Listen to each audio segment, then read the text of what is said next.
Hi there. I want to thank the conference for having me, and thanks for the great intro. I'll start by apologizing for my title. Oh, how do I go back? Because, it looks like this is backwards. Yeah, okay. So my title was Designing for the 1 in 4 Nova Scotians with Disabilities, but as you can see, the percentage is much higher. So this was not meant to mislead you. I will explain. In 2016, StatsCan said that almost 19% of Nova Scotians aged 15 and older identified with having 1 or more disabilities, and it was predicted that this number by 2030 would become 25%. But that's not what happened, did it? So updated numbers, and the most updated we have is 2022, show that that number actually increased to 37.9%. Often when people hear this number, they ask me, how is that possible? Well, the first thing to remember is the wide scope of the definition of disability here. This includes developmental disabilities, learning disabilities like ADHD, people on the autism spectrum, and mental illness. So this is quite a wide swath of what is considered disabled, not just perhaps the physical disabilities that people commonly think. So this is a very large percentage, and this is far more than the national average, which hovers around 25%. And as you can see, our closest neighbor, New Brunswick, is also very high, as is the Yukon, Newfoundland and Labrador, and Prince Edward Island. Now, people often ask me, why so high here? And our aging population is one of the basis for that number. And in Halifax, I know we've discussed how the average age here in the city is 39. That is not so when you look at the rural areas of Nova Scotia, where ages tend to be more advanced. So this is an unprecedented growth, nearly double the number from 2016 and far more than was expected. We'll go on the next one. So disability by age category as well. So while we do obviously have very large numbers in the 65 plus age range, we do still have significant numbers in 15 to 24 and 25 to 64 years. All right, so the Accessibility Act. Many of you may have heard of it.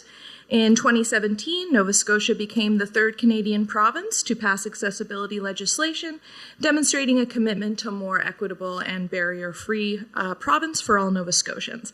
And the goal of this act is to have an accessible Nova Scotia by 2030. So 2030 has already been named here as for goals around the city. There are also provincial goals set around the year 2030. Standard areas. Not sure if I've written them all out. No, I'm just going to have to say them. Sorry, guys. This is where I want to be. There we go. So our accessibility standards areas, how this has worked is the province has created through the Accessibility Directorate committees for each major area to address accessibility in the province. So one of those is the built environment. So this is obviously standards around buildings, but it's also street, sidewalks, and shared spaces that are accessible to all. And this standard addresses gaps in our current regulations, but it is not a replacement to the building code, for those who may be wondering. The next standard grouping was education. Education standards will help to create barrier-free learning, and this does not just affect schools for young children, but also our colleges and universities, where we do need deep improvements as well. Then employment. Our Employment Standards Board is a goal to ensure equal access to employment for persons with disabilities. Then goods and services, which I am currently serving on. This is standards for delivering and receiving goods and services, and may address the use of assistive devices when accessing services and how goods and services are obtained, and training for how to serve persons with disabilities. So those of you who may be familiar with the Ontario Accessibility Act, they have rolled this out in a quite mature fashion since they have brought in their act in 2005. And then information and communication. Information and communication standards will help to ensure all Nova Scotians can share and receive the same information. And this includes alternative ways of receiving information like Braille, American Sign Language, or here locally Maritime Sign Language, and large print, as well as websites.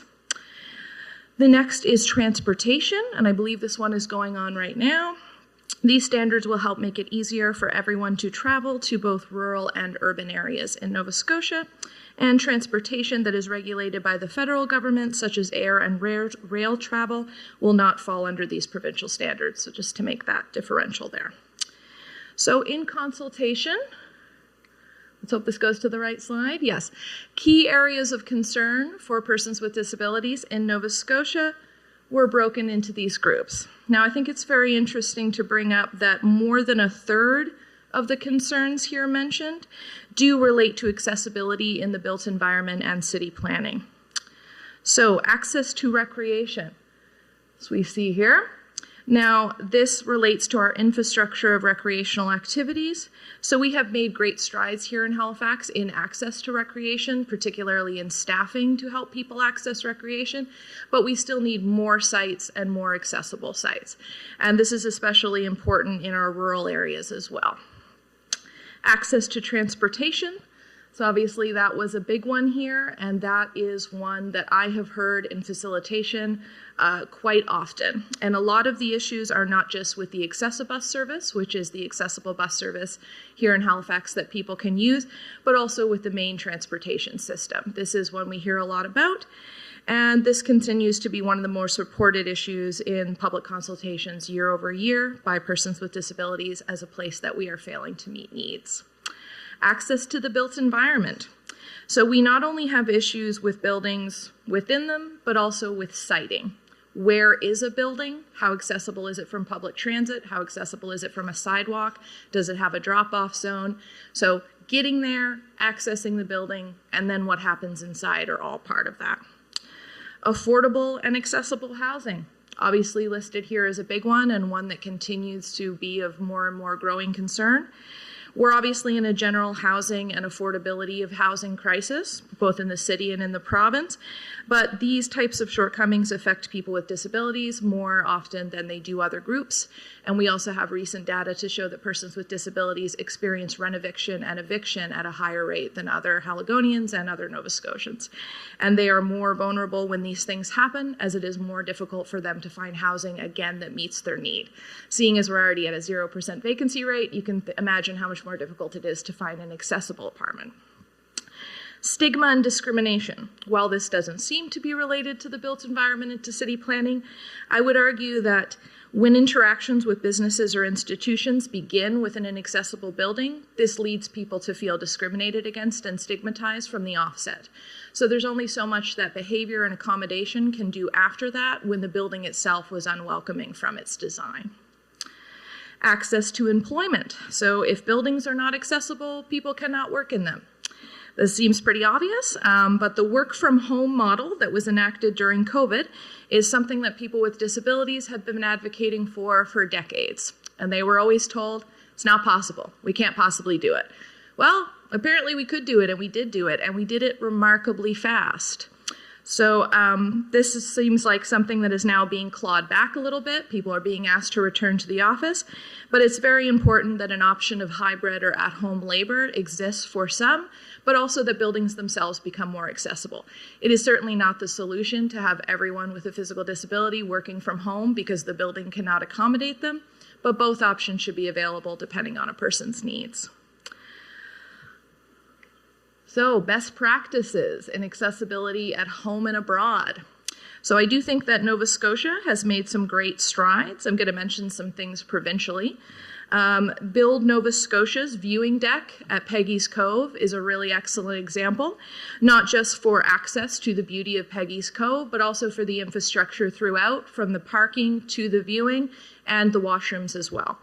And one special thing about this washroom is it does actually have an emergency alert button that people are trained to answer, and you will find this is a very rare feature throughout Canada. This is something usually only a hospital or an airport has. The Welcome Park in Shelburne is a very accessible natural park, even though it's still maintaining that natural look and that natural feel. It is very accessible, including its changing rooms and washrooms, which are in outdoor structures, and having access to its beach. Then we have the Moby mats. Interesting fact about Moby mats, they were developed in World War II to help tanks get onto a beach off a boat, and now they have been used in the consumer use of beach access for persons in wheelchairs. And we have Moby mats at various beaches throughout Nova Scotia, to name only a few: Risers Beach, Paumaquette Beach, and Heather Beach, amongst others. Now, there are also wheelchair, basically beach chairs that some of these beaches offer as well for rental. So in Canada, this is a grim statistic, but nearly 60% of public-facing spaces mapped in Vancouver, Calgary, and Ottawa were not fully accessible. So these are larger cities than us, and they are experiencing the same problems in a large number as we are. And that was as of November 2023. But that being said, there are still strong examples of accessibility in Canada's major cities, and I will name a few. So the Canadian Museum of Nature in Ottawa, I don't know if any of you have been, but it is an exceptional museum for these features. It has gentle ramps that lead to all areas of the museum, as well as elevators. There is a free ticket for any companion that a visitor needs, and there is seating in every area. Something that is often not thought about, but I think is important for the statistics of disability here in Nova Scotia, is the largest disability group in Nova Scotia rates their disability as to being related to pain.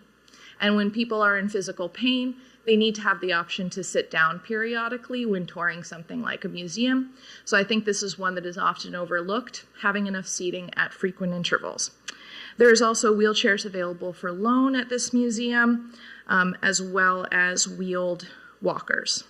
Then there is the Vancouver Airport, but it should be noted these are recent changes, and they were made with the Rick Hansen Certification Gold Standard. They have self-serve kiosks at a wheelchair-accessible height that involve totally vocal instructions that you can plug in headphones and hear, as well as tactile buttons and braille. And I would like to make a point around tactility.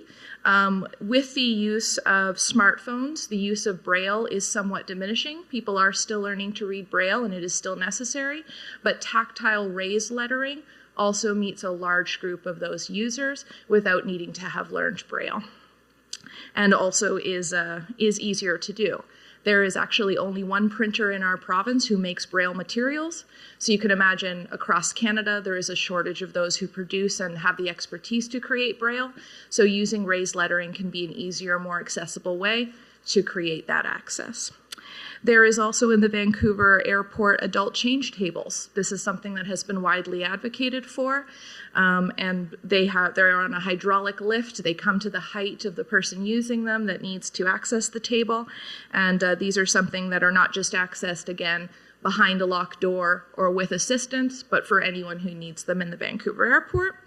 There is also a door-to-gate guidance system, so you can pre-book to have someone act as a blind guide or a guide for a low-vision person from the curb of the airport right onto the plane.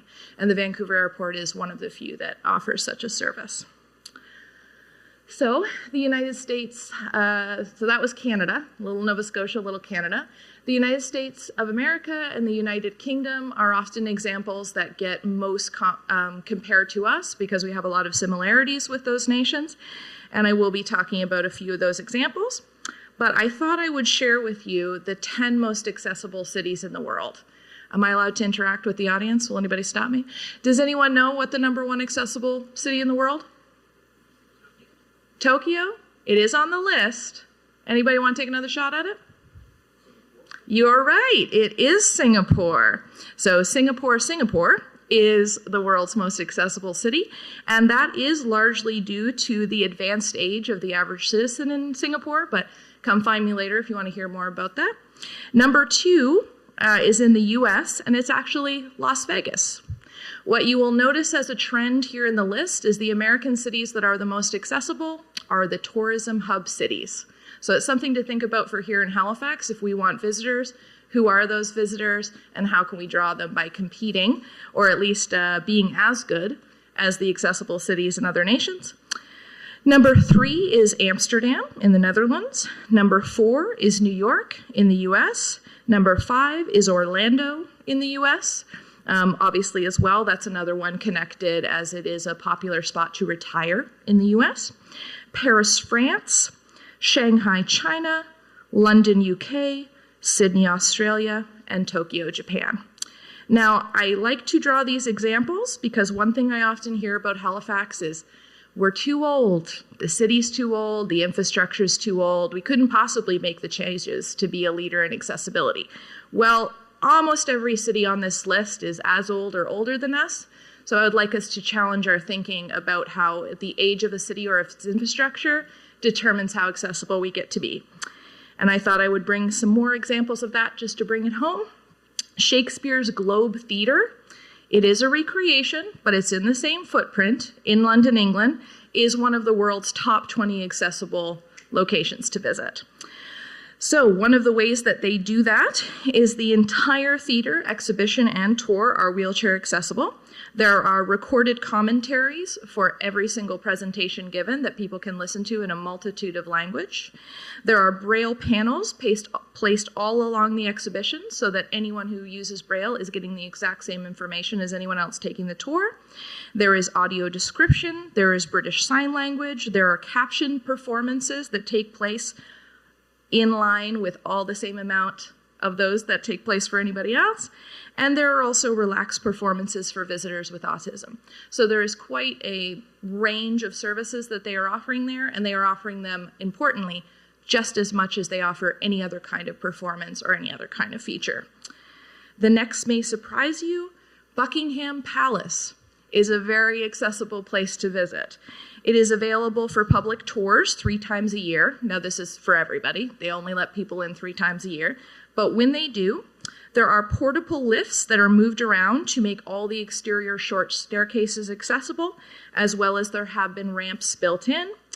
For the grand staircase, I imagine some of you who are watching The Crown are thinking, how did they manage that giant staircase in the front room? Well, there are actually elevators on either side of that take people up to that second floor. There are assistive animals allowed in all areas of the palace tour. And I'd like to make the definition that they do not make a distinction between what kind of assistive animals and what they do for a person. Simply any kind of assistive animal is allowed anywhere in Buckingham Palace on a tour.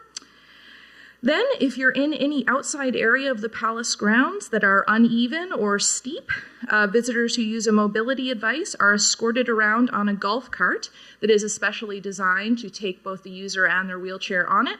Although, of course, being Brits, they call it a buggy. Then wheelchairs and walkers are also available at Buckingham Palace to rent free of charge. There are accessible washrooms located at the beginning and the end of the tour. Now, there are some areas in the upper floors, in the private sort of areas that people live, that have short staircases and are therefore not accessible, but it's overall pretty impressive for a structure that was originally built in 1705. All right. Where do we go from here? So, key challenges and opportunities in making that accessible Nova Scotia by 2030, and what do they mean to the planning professions? Because I know that's where a lot of you here are coming from. So, challenges. General building capacity. We really are truly in a built trades professional shortage in the province. And of course, we are seeing different efforts be made by the provincial government to try to get more people into the trades, to try to get them out of the schooling faster and onto the ground. But that will continue to be a challenge, not just for building, but for renovation, because we are not going to have an accessible Nova Scotia by 2030 with only new buildings. We also need to do things about the buildings that we have with our infrastructure, with our planning. We often say from the feet up. We need to be thinking about this from stage 1, and that does require built trades professionals. So there's also the lack of retroactivity in the standards which are being developed. So this is still going to leave us with a lot of inaccessible infrastructure. Unfamiliarity with current building code accessibility standards and emerging best practices are also one of our problems. We are behind the world on a lot of these practices, and we need to catch up. And we have had buildings built since the accessibility section of our National Building Code was put in 2017 that were not built to include these code requirements. So as everyone here probably knows, when you are building a new building, you have to go by the code of the time, or when your building changes purposes. We have only had an accessibility section in our building code since 2017, but there have been buildings built since 2017 that did not include those features. So even new buildings don't always meet the standards of when they were built. There is also few opportunities for training and education on these topics. There is a 1 semester long course in the planning school at Dalhousie that has to do with universal design. There is also the Rick Hansen certification training. But aside from that, unless people choose to specialize in this kind of work in their architectural schooling or in their design and planning schooling, there's not a lot of opportunities to learn these skills. These are also for people who are choosing those professions from the design side. We really have nothing for contractors, plumbers, electricians, and carpenters. So we not only need more training for those that build and plan, we need more training for those who do the work. Then there is also a lack of consultants. I know this is self-serving, but I continue to be one of the few accessibility-focused firms in the Maritimes, and to my knowledge, I am the only one that focuses on built environment in both design and renovation. So we are also going to need a robust ecosystem of both in-house expertise and outside consulting to meet these goals. All right, the opportunities of successfully meeting these challenges. So here are the positives. If we meet these challenges, we will be caring for our own.